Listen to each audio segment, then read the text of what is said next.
I think you also have to have the stronger visa controls in place. So the policies that were introduced by the previous government after the Brexit implementation ended up with having things like a 20% discount for wages for overseas recruitment.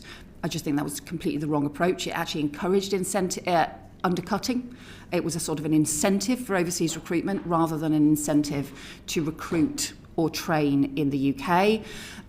There were also, I think, the salary threshold wasn't increased for a very long time. So you've got to have the proper visa controls in place, but alongside the visa controls, what we want is to also see much stronger links to look at where you need skills, training, or other workforce policies in the UK as well.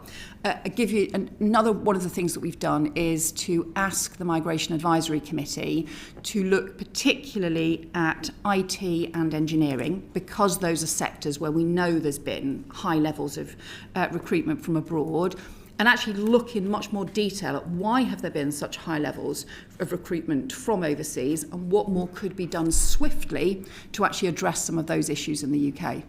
And talking about particular sectors, there will be different pressures in each of those. Are you talking to the universities? Are you talking to the health and social care sector and those departments to address the specifics?